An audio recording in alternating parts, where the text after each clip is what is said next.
So do I just say go? Yeah. All right. Probable number one draft pick James Wiseman, who planned to attend the University of Memphis, was involved in a scandal in the late fall of 2019. Wiseman attended Nashville Innsworth School, where he soon transferred to Memphis East High School, where former NBA star Penny Hardaway was going to be the head coach. Penny Hardaway also was lined up to be the next Memphis University college basketball coach.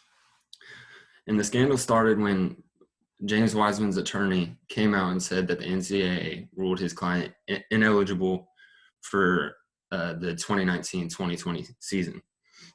The University of Memphis and the NCAA had gotten word of the money Penny Hardaway gave to Wiseman and Wiseman's mother, which they claimed to cover some moving expenses from making the transfer from Nashville to Memphis. Wiseman then filed a lawsuit against the NCAA and the University of Memphis to restore his eligibility after seeing where the situation was headed. In the lawsuit, it was stated that the NCAA and the University of Memphis was notified of the money Penny Hardaway did give Wiseman and his mother.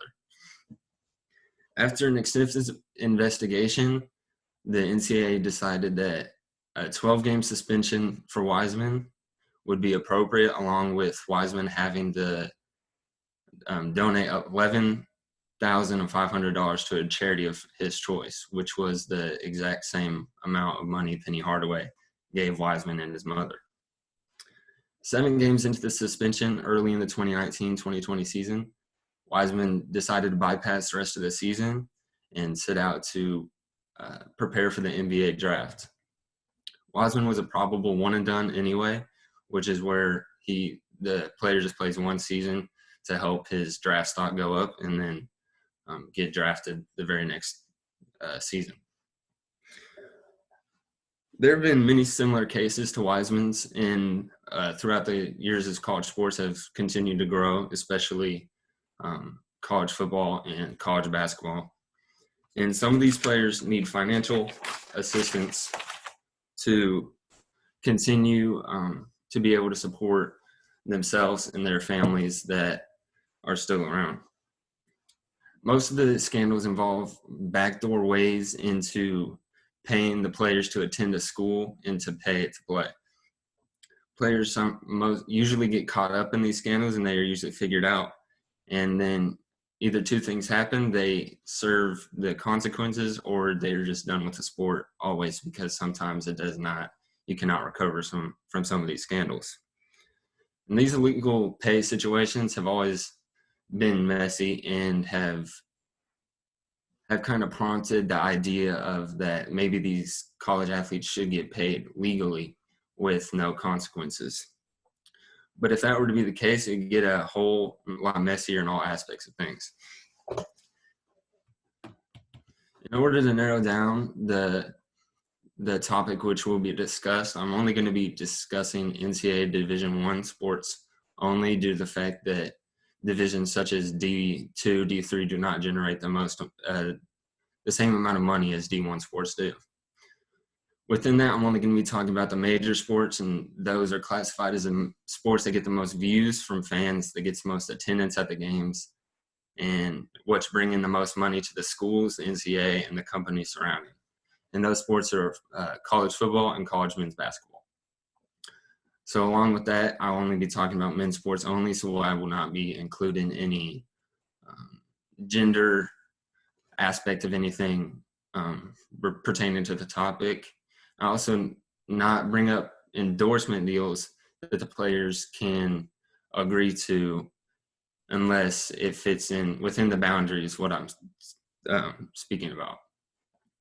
And the solution to this will not be presented because there's really not anything that I can come up with, and I don't think that there needs to be a solution as it is.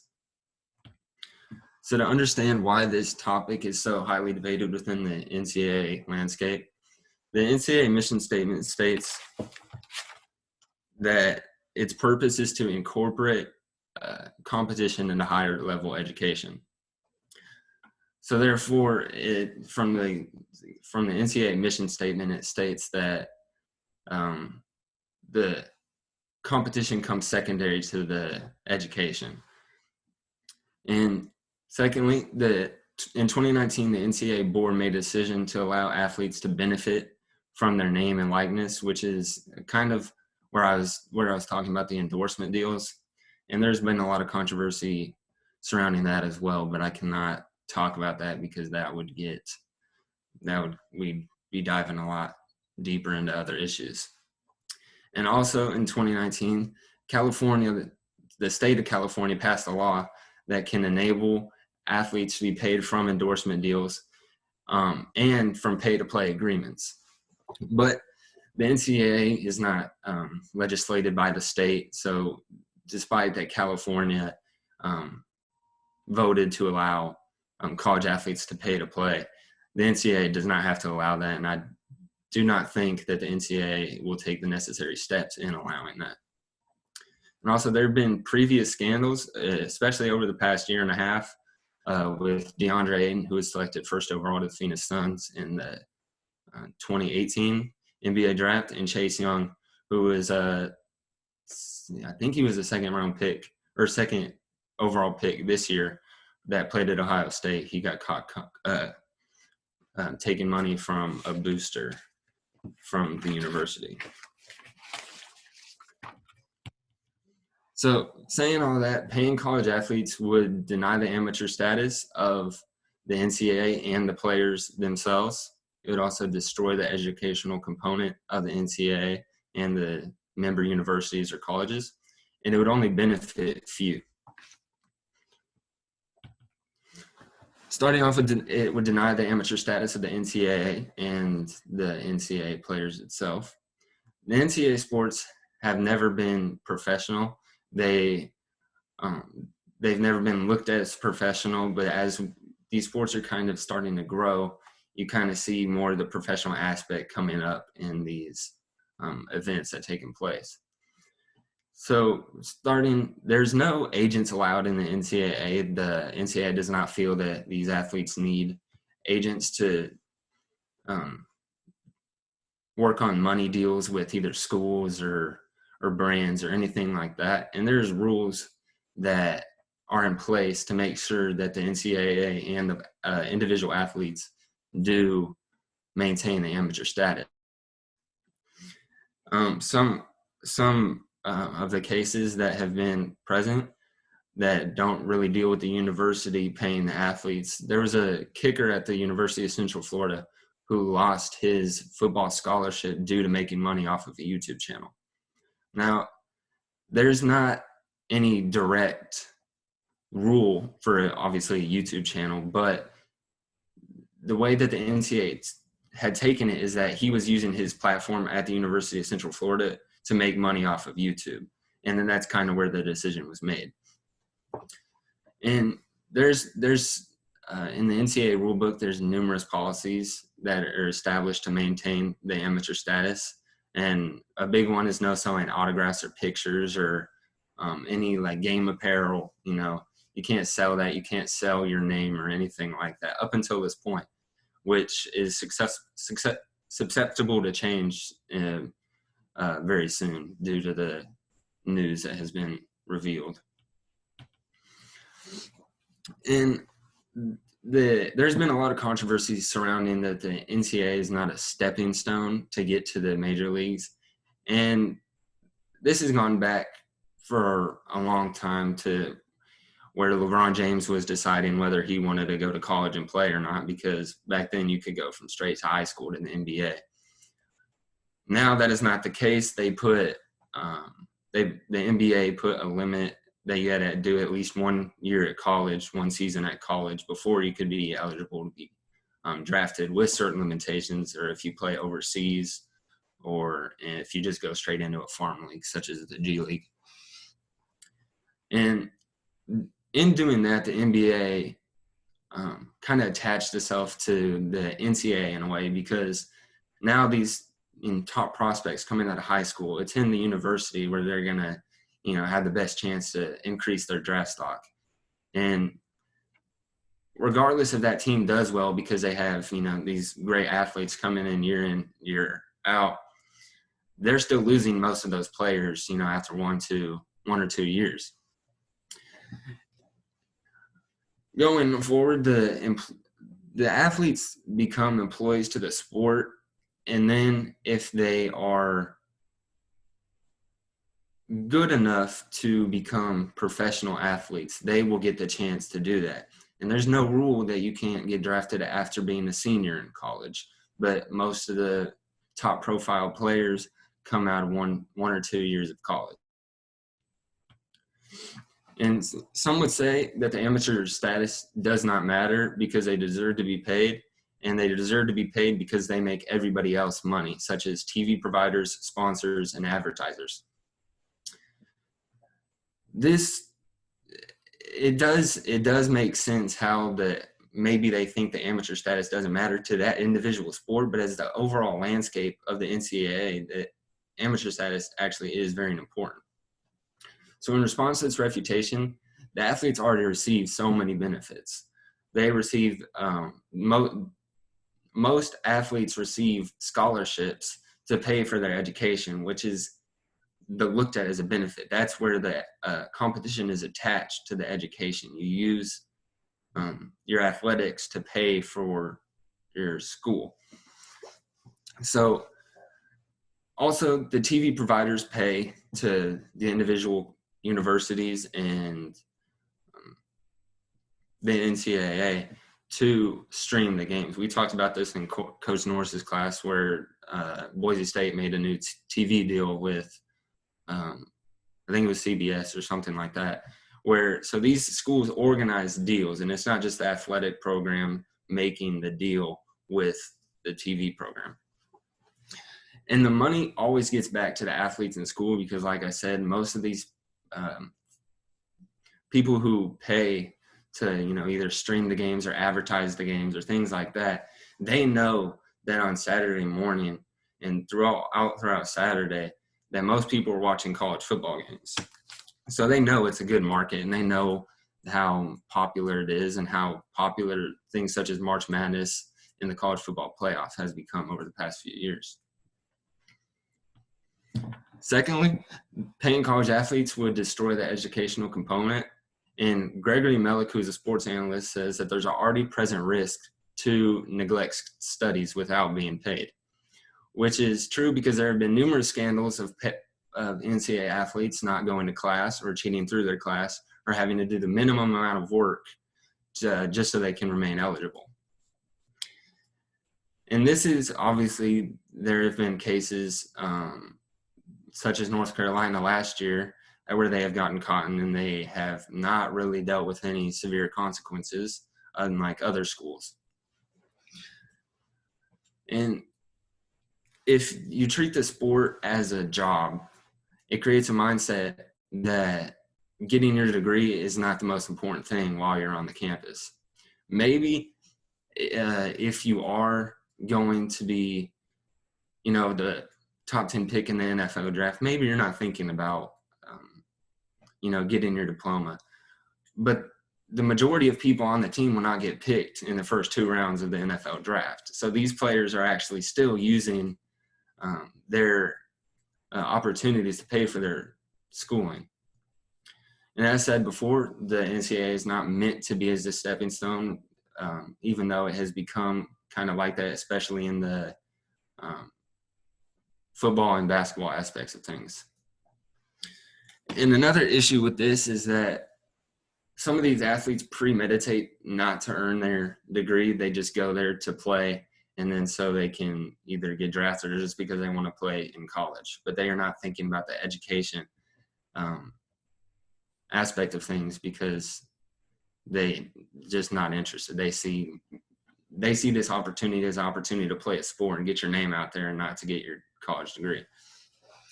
And tying back into the NCAA mission statement, can also apply to that, where the competition is incorporated into the higher education and not the other way around if you choose that to be. And then a good parallel is similar to high school sporting, because in high school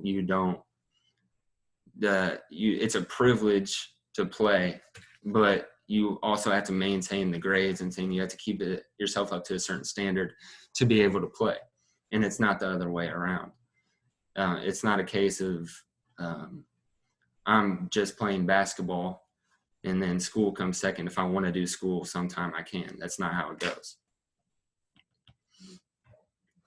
And when the athletes commit to play at an individual university, they're committing to the university and not just the athletic department. They are committing to maintain the grades. They're committing to do the necessary amount of work to remain eligible and to pass all of their classes, along with the heavy sports load that they will be taking on. Sports analyst Patrick Ruby says being a college athlete is already a risk because of the time commitment demanded by the sport. And the athletes work. They do not have time to go get a part-time job anywhere else, because this season does run through the whole academic year and most of the time in the summer, depending on what season your sport falls in. And they feel that they should be paid in return for time, which also is a good point. But as going into this, you know what is to come, and you know how the situation is going to be. So in response to this, athletes are covered financially in almost every aspect of their life due to the scholarship and the benefits they receive just for being in the football program, even if you're not going big time in the latter years. And the scholarships they receive food benefits, housing, and along with tuition. So other than that kind of stuff, there may be things that they do need money for, but that is not attached to the NCAA and the responsibility as an NCAA athlete. And there have been cases where these athletes are getting money and they abuse the money. They abuse the privilege, and this hasn't so much happened in the NCAA yet.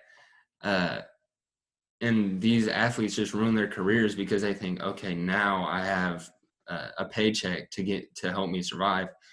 Well, that's another issue, because if you do go out throughout the 4 years, you're out of a job in 4 years if you look at it as a job, and especially if you don't get your diploma. Moving on, only few benefit from college athletes being paid. Paying college athletes would essentially establish a hierarchy within the NCAA, and this is because if men's basketball and men's football were the only ones to be paid, all the other sports such as lacrosse, some schools have bowling, some schools, there's numerous sports that don't bring in the money to provide a paycheck for these athletes. So these sports would be looked at as less important, and then there'd be a divide within the NCAA, the ones that are the money makers and the ones who just kind of do it for recreation. And then that would not be a good thing that the NCAA would have to deal with, because whether you're a baseball school or a football school, there's going to be some divide between the athletic programs within the NCAA and at the individual colleges and universities. And going off of that, the majority of schools lack the money to pay their athletes. Some are able to, such as the University of Alabama, who brought in $173.4 million in 2017 and go into their athletic department. But what people don't realize is that, okay, yes, the majority of the money probably came from Alabama's football team because they're Alabama football.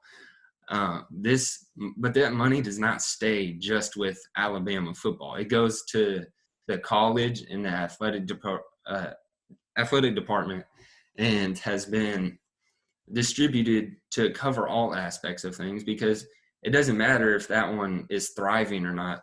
That one doesn't just get to keep the money to itself, and then, kind of, like I said, create that divide between the sports within the NCAA and in the individual college and universities. And going off of that number, not every D1 school makes that amount of money, because obviously Alabama has had one of the top football programs in the nation over the past 20 years. So a smaller profile Division I university would maybe not even bring in half of that, because maybe they're not good at sports, or maybe they the school is really prestigious and needs more athletic, or not athletic, needs more academic funding than athletic funding. For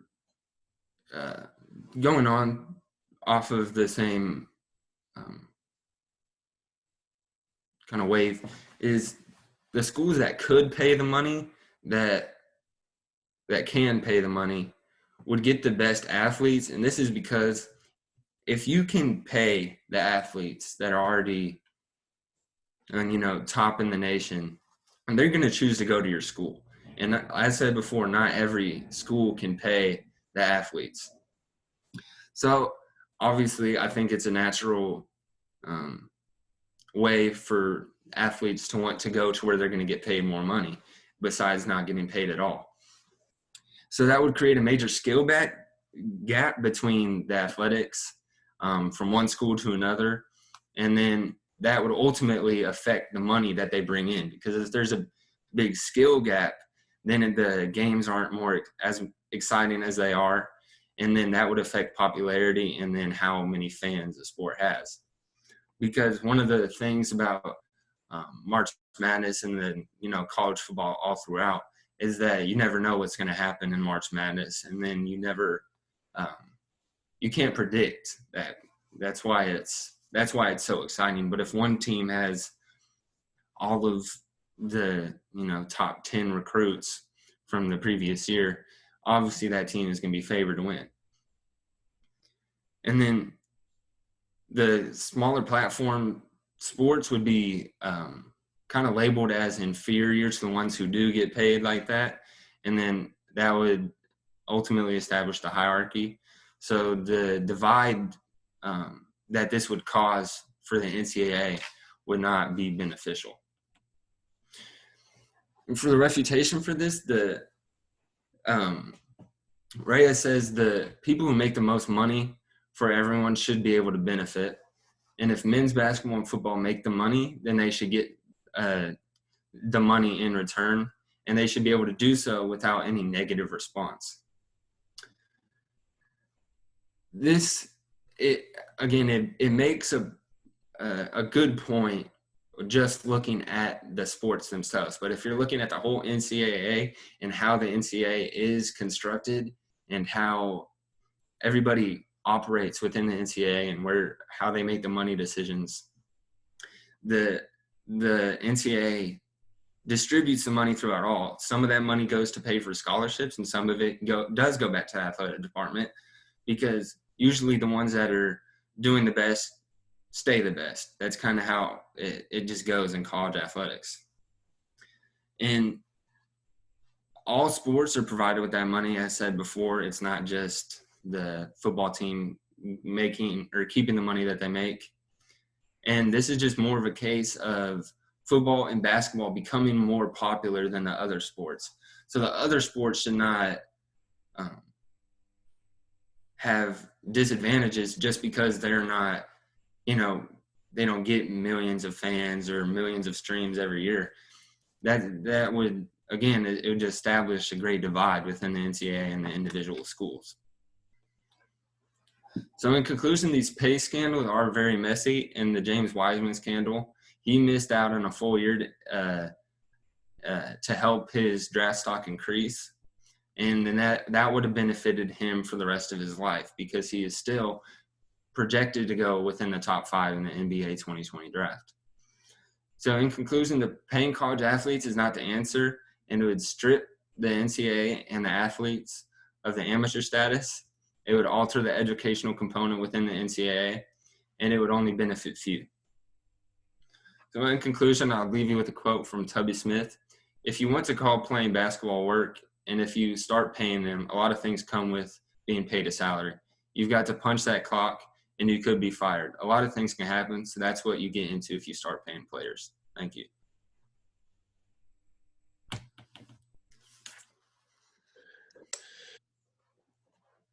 Is that a sigh of relief I heard, Karson? No, it's not. It's not. Good job. Thank you. I'm curious.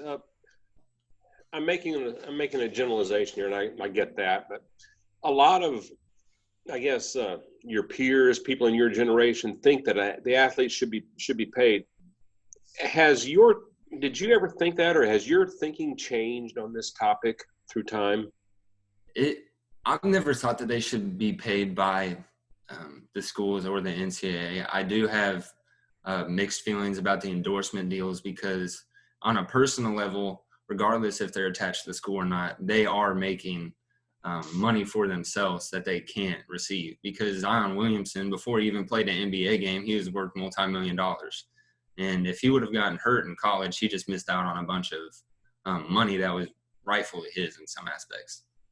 Yeah. Hey, Karson. Yes, sir. Good job, man. The NCAA, I think when you have any governing body, they're not perfect, and they can't solve every problem. I do respect that they try to police things like this. What do you think about the idea? I feel like people going into college, especially high-level athletes, they don't value the degree, so they don't see it as compensation. I know your family's probably looking at the price of college now as you're doing things, and there's definitely a cost to it. So there's a value there that I think a lot of young people don't see.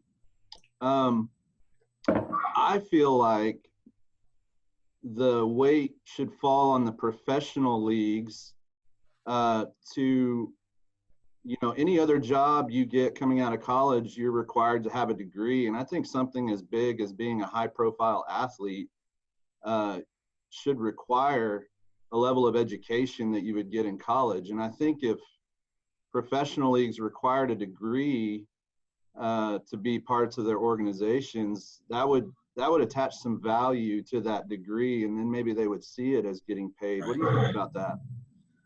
Well, I think it would be unrealistic to ask the athletes that or know that they're going to be getting drafted into the major leagues to go there for 4 years. But if I'm not mistaken, an associate's degree, isn't that 2 years at an individual university? So I think that would be the best solution in your scenario, because honestly, I don't think that people would or the athletes would try for 4 years when they know after year one that they could be, a first round pick. Right. Are you okay with the idea that they earn money for endorsements and things like that outside of being paid through the college? I don't think it should be attached to the university itself, because I feel like that's where a lot of universities get their kind of feelings hurt, so to speak, because, their players making money and then signing shoe deals, especially in basketball and things like that. It should be on a personal level between the athlete itself and then the company, and the NCAA or the university should not have very little part within. Yeah, except the universities also sign deals with the shoes, and so then you get those conflicts. Mm-hmm. Yeah. Well, my generation, we grew up watching guys go straight from high school to the pros. Case in point, Moses Malone, Daryl Dawkins. I mean, those guys never even, there was no pretense about it. Let's just call it what it is. Let's just go to the pros. Right. Well, I've seen more articles and more news to come out that the NBA is working on a way that the college athletes won't have to go, or the athletes won't have to go to college. They can go straight into one of the farm leagues that they kind of have, such as the G League, but that's like the G League's almost to the NBA. So I don't know how exactly that they're going to work that, but I know there's been a lot of cases as athletes coming out of high school, they don't want to go to college. They want to go overseas to play, and then you have to wait that certain amount of time where they're playing professional basketball, but they can't go into the NBA yet. Yeah. Well, and every sport is so different. You know, baseball's got its own rules. Right. Tennis and golf have their own rules. You know, it's just all over the place.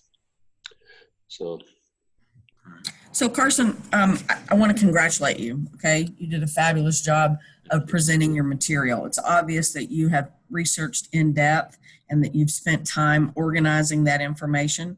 So I think that's great. One of the things I was struck by during your presentation was the idea that the university itself would be either cut out or made even richer from paying the individual athletes. So what do you think about the SEC network and the Longhorn channel? What do you think about those media possibilities and how that might affect the individual players being paid? Well, again, it's kind of there. It's all an agreement between the schools, the TV providers, anything like that. But when the school has to pay the players and then, those TV providers aren't, the school would become at more of a disadvantage because then they have to, value what's more important, paying the players or getting the school money itself. But then it all gets kind of jumbled up because there's a lot of deals and there's a lot of deals that intertwine with other people. So there's a lot to come by when you kind of value the importance of which. So in other words, it's always about the money. Usually, especially, yeah. Mm-hmm.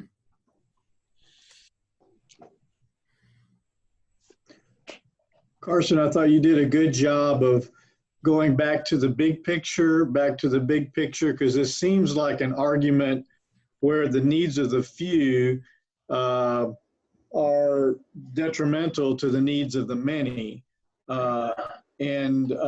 So you kept bringing it back to, the other sports that would be affected, the other, the schools that would be rich and the schools that would be poor and things like that. So you did a great job with that, because I think that really is almost, it seems like a selfish argument to say, I deserve to be paid for my talent. What do you think about that? There's the athletes, of course, they're gonna want to get paid. Even the professional athletes such as LeBron James and Adrian Peterson have chimed in on the argument because even though LeBron James didn't go to college, he still feels that the college athletes should be paid because they are a big company and they do make a lot of money, and the NCAA does make a lot of money. So if the athletes think they need to be paid, they're kind of missing the point of the whole thing. I see it because I see it as that, you go to university or college to play athletics to earn your degree. But if you're good enough at that level, then you go pro and then you make the decision. I don't think you should make the decision and then be like, oh, okay, pay me, even though I'm not gonna, make it one day, if that makes sense. Yeah, that's good. That's good. I appreciate your hard work. You did a great job, and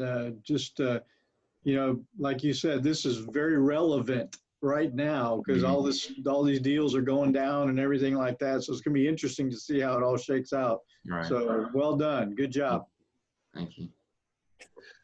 Well, Karson, you can go get out of your suit and tie and out enjoy the rest of the day. All right. Good job, bud. All right. Proud of you. Appreciate it.